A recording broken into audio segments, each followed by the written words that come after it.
Live. We How are are you? live. Good We are. morning. Good morning. How are you feeling this lovely Monday morning? I am feeling great, excited, very I'm happy. good. Well, I'm excited to have you today, and we're going to talk a lot about you and your business. And there's this question of what you wouldn't tell people when you first started your business. We're going to dive into that. But oh, did you hear me? I just said dive. I said Wow. dive, which is a Yes, you pun, did. which is going to also bridge me into what you just did this last Friday, which is you've got to tell me about it. Skydiving. How was it? Tell me all about it. I want to hear about that first. Skydiving is amazing. It was so, I mean, it was really a very strange feeling. Uh-huh. It was a little scary, but I wasn't really scared ahead of the thing. My parents, they asked me, my father, he said, "Oh, so what do you have to prepare?" And I'm like, "I think that I just show up and then they push me." And that's exactly and Oh my, that's exactly what happened. I just show up and they push me. That's a metaphor for life. I just showed up and then somebody pushed me. No. So, but what about that moment when you're like standing there on the edge of the plane just before somebody pushes you? Like what was going on in your body? I can only imagine.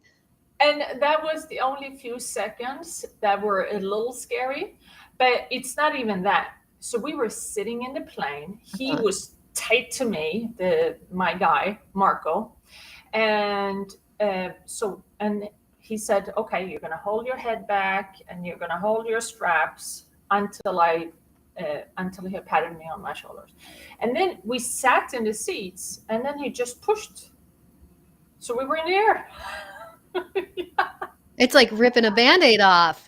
Yes, If there there was was you would never no. get anyone to jump out of that plane. I mean, it's almost like you have to push people. Yes, and there was no going back. I mean, No. I don't even know. I don't even know when on the plane you would even have the possibility of say, "Oh, I'm too scared. I can't go." It was amazing.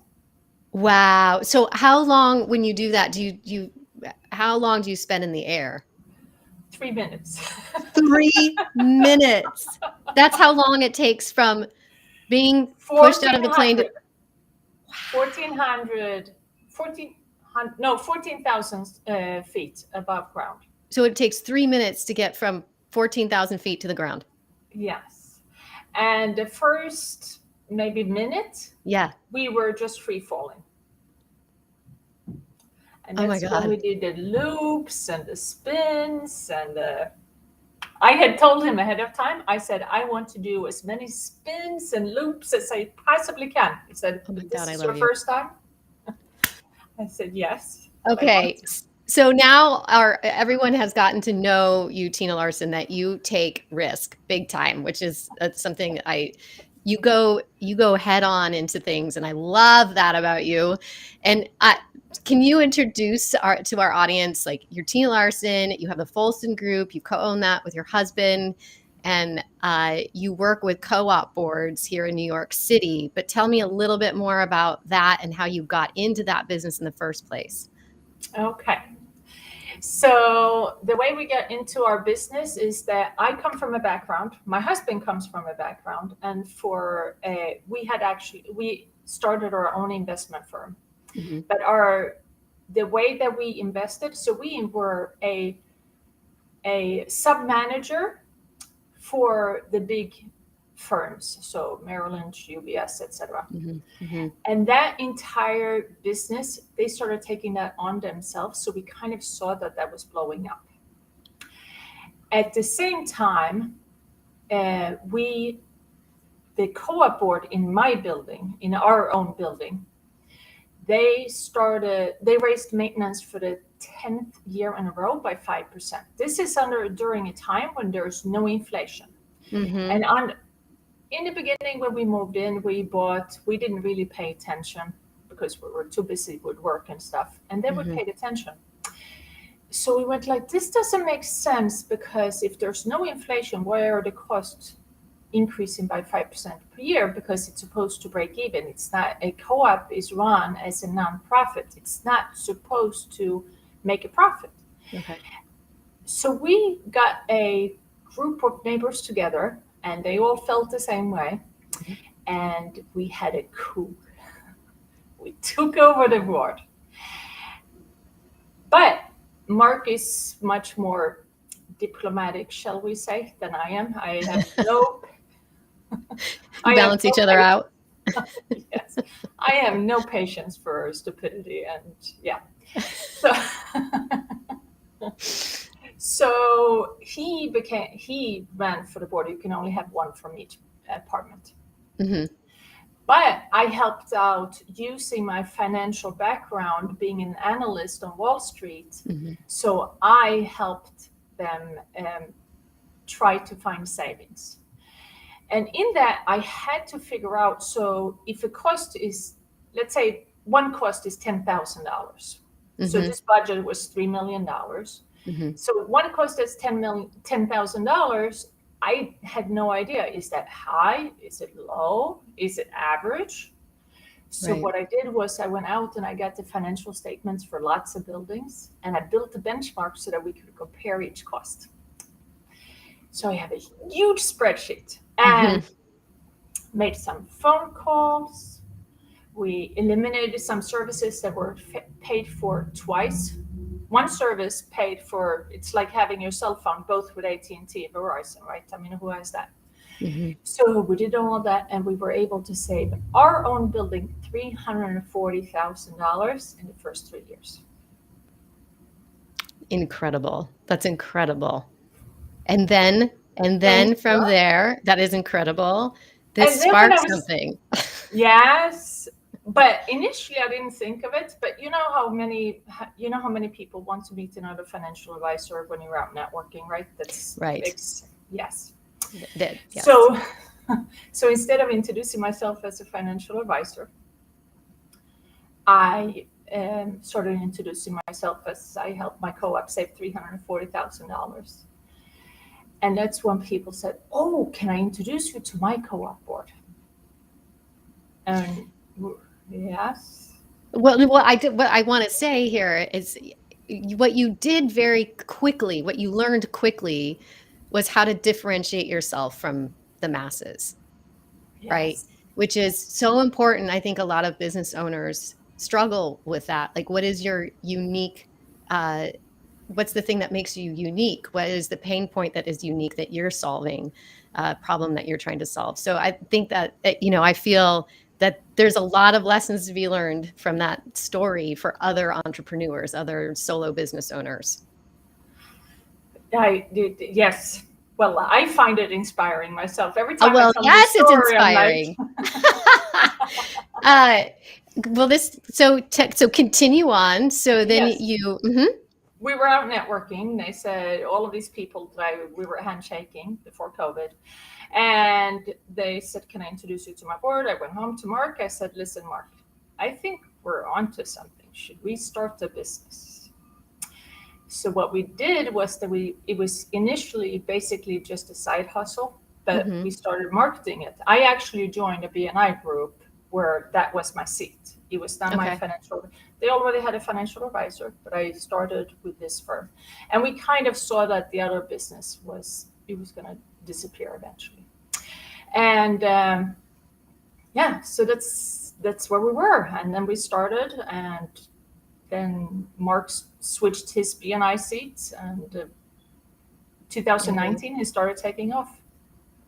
that's terrific, terrific. So let's get to the meat, the root of this conversation between the two of us. Because what I did was, to the Confidently Speaking members, I said, for the month of July, we're going to do LinkedIn Lives, and I want you to think of one thing that, uh, essentially, it was like, what's one thing that makes you unique? I feel was the question. And you came back and you said, oh, there's something I didn't tell people when I first started a business. And so I would love for you to talk into that. What is the one thing that you didn't tell people in your origin story? So what makes me unique is that our business, first of all, our business, nobody else does what we do. So we No. are unique in that way. So it's a very niche business. There are lots of people who do what we do for commercial real estate and segments of what we do, but there's nobody who takes the holistic approach that we do. So we're unique in that way, very niche.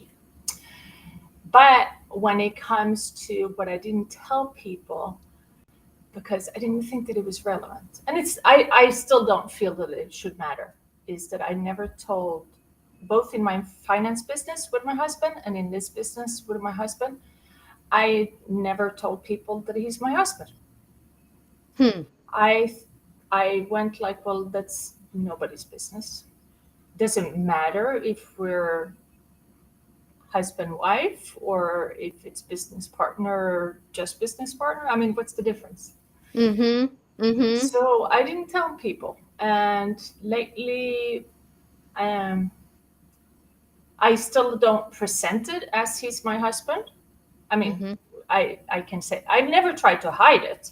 It's just that I didn't think that it was something. If you talk business, what's the purpose of signing up? I hear you. So now that you do, and I want to welcome Troy Holt. Hello, and he says Hi, hello to you Troy. as Tina. Tina, thank you for watching, Troy. I'm curious though, have you noticed anything by sharing something that detail with people in your origin story of this business, the Folson Group? Have you noticed anything when you share with people, like my partner happens to also be my business partner, also happens to be my husband? I have not really, but it makes me feel more authentic. I don't think that it matters when we walk into a meeting. So nowadays, when we have a business meeting, we speak with a board, we're in the same room. It could be that we were in the same office, but this looks more like a home than an office, I think. And that's my decorating skills. It's beautiful. Thank you. You're welcome. So we're in the same room. So when we're talking with the board, we have to kind of go on and off mute all the time. And sometimes I feel that it's easier to say that my husband, or we're a couple and we're in the same room. So we're going to go on and off Zoom. But I don't think that it matters. I think that nobody cares. I don't know why I cared. Well, I would imagine it just is different from person to person. For me, I love it. Like I love knowing the details. I get to go, ooh, I know a power couple, or I like it takes the question mark out of the room, right? So when we know those details, if we've got you sitting in a room together, then there's the question, are they married? I think they're married. I don't know if they're married. Then what can happen is people get distracted and they start thinking about things that they shouldn't be thinking about, and they're not present in the conversation. So I always like to know those details. So like we don't have to get, into the nitty-gritty of it all, but you're right, it shouldn't matter either way. But this is about, when we bring it back to storytelling, right? Which is a lot of what we're doing when we're presenting and we're sharing who we are and what our business is. Those little details are relatable, right? So you may be in a room where there's another married couple and they can be like, oh my gosh, we're married too, right? So that they start to find those commonalities. Or you might be talking to a room of people and there are several couples in the room. And then there's that immediate bond, if you will, a relatable bond that you have, even if you're not speaking to each other, just because you're sharing that one little detail, like living in New York City, for example, what neighborhood you live in, for example. So all those details, I think, are just really wonderful and make our stories more rich and relatable when we're sharing them. So that's why I love it, because I love to find out where the commonalities are. I have my husband and we don't own a business together, but we've worked on several projects together where I've directed shows in the past. I've asked him to do the music for them, or there's been a couple of times where I've had to produce video and he's been able to score that video for me. So I always find it really delightful when I can find opportunities to work with him. Now, us running a business together, I don't think we'd be able to do it, but that's fine. Because every couple has their pros and there's strong things and like maybe the things that can go, maybe we'd be better if we did it. We'd be stronger if we didn't, right? Yeah. And it's funny that you say that, because now I realize that I completely forgot. I've been told Yeah. not by you, by someone similar or someone who does what you do, that it's always very good for me to say right up front that I'm from Sweden, so that people stop, don't wonder where my accent is from. And today we've been on here for 15 minutes and I completely forgot. You But I well, am from everyone, Sweden, for all Tina of those is who from wonder. Sweden. And she's amazing and lives in New York City. So, Tina, I'm curious because you're a member of Confidently Speaking. What was it that drew you to that group, and what have you noticed? Because we've been working together now for about a year and a half, which has been fantastic. Not only you have not only been a member of Confidently Speaking, but we also work one on one with each other. And I have to say, Tina, like from the moment you came into that room for the first time, because we do it on Zoom, um, I've seen such tremendous growth where you're everywhere now. Like you're on podcasts, you're doing public speaking events, you're doing these LinkedIn lives. You're writing a book. It's incredible to see what you've been up to. So tell me more about you being in that group and what you have found value, where you have found value. So that group, it's such a community and supporting community, and we do all kinds of games that are kind of, my husband, he listens in, not now, but normally, and he's like, is that your silly class? And I'm like, yes, that's my silly class. But it has really taught me how to think on my feet and how to be able to speak like this more confidently, which was the whole goal. All right. Yeah. And it's just a really, really good community. Now, I had been looking for a speech coach for a while. And I had met some, but I just really liked you. You're just so good.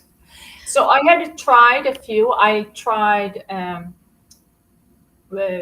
shorter, like a 6-week course or something, where we were supposed to stand on stage at the very end. And I'm like, yeah, no, I don't need to do this. I think I wasn't ready at the time. And I don't know that I'm ready today, but I've at least practiced a lot. So I've been on about 30 podcasts this year. So I'm getting there. Next year, it's going to be 100. That's my goal. I love that. And I feel like this year you're going to get on a stage. I am, because the book launch is October 19th. So I have no Yes. choice. I have no Yes. choice but to be on a stage. And you are going to own it. We're going to practice that and you are going to kill it. Yes. And that's why we have our private sessions. So the Yeah. first time we had the private sessions, we did them last fall or last winter sometime. And that was to have a better 5-minute speech for smaller events. But this one, it's going to be, I mean, everybody's showing up to listen to what I have to say and to get a book signed. Well, you're gonna do a terrific job. I can feel it already. Your talk is coming together beautifully. It's always a pleasure to work with you. You're that, there's good coaches and there's also good students, and the good students are the people that go away and do the work. And then they come back because that's how you see the results. And then a good student shows up, right? We need to show up if we're going to invest in these things for ourselves. You show up, you participate, and it can feel uncomfortable. Yes. It can feel uncomfortable. And I love that you, like skydiving, give yourselves these opportunities to get comfortably uncomfortable. You allow yourself to be pushed off a plane. And you've done that in Confidently Speaking too. And you're about to get on a stage this year, which is huge. So I just want to say it's just such a pleasure to always have you in class. And I love your spirit and your positivity. I just love having that energy around. And I feel like all the people in that group have this really fun, positive, forward thinking mindset. And it is a delight. It is a lot of fun. And it is this silly class. You can tell Marky's right. It's this silly class because we get to laugh, which is so important. It's so important to find those moments in life where we can laugh and have fun with our businesses and grow at the same time. incorporating humor into our talks so that they can be more relatable and is also very important. So I really appreciate you, Tina, being in that class very much. Thank So I you. would love for you to talk a little bit, since we've mentioned it, about your book. So can you share with us what you're working on and what your goals are with that? Okay, so I realized that there's no book um, available to my knowledge, Mm-hmm. or I can't find one, about how to run the building and the importance of a board being proactive versus being reactive and only taking care of Mm-hmm. emergencies. And also the importance of owners to understand what the board does and what they don't do. And as an owner, to be able to realize that the only way to increase your own property value, to have a say in your own building, is to run for the board. So that's really what the important, or what the message of the book. Mm-hmm. And I mean, the worst case scenario is something like Surfside, the condo in Surfside that Right. collapsed, Mm-hmm. where the board didn't take action. They waited, and it was a tragedy. Yeah. And I mean, of course, that's the worst case scenario. The book is not really about that, but to make a point that if you only react to emergencies, then bad things can happen. Yeah, and just to give context for some of the people that are watching right now, the Surfside, just to remind people, is that event that happened in Florida about a year ago where the whole entire building collapsed because people didn't take action, and several people lost their lives because of that. So what you're doing is really important work, Tina. And I also feel that this book too is not just going to help co-ops and board members that live in cities or have a co-op situation, but this can also be a helpful book for people who, for example, might live in a more suburban environment and have an HOA. Is that That's correct? correct. That's correct. Okay. But we are addressing, because we work primarily with apartment buildings, Hmm. Hmm. but a lot of the structure is very useful for HOA owners as well. Yes, absolutely. Great. Perfect.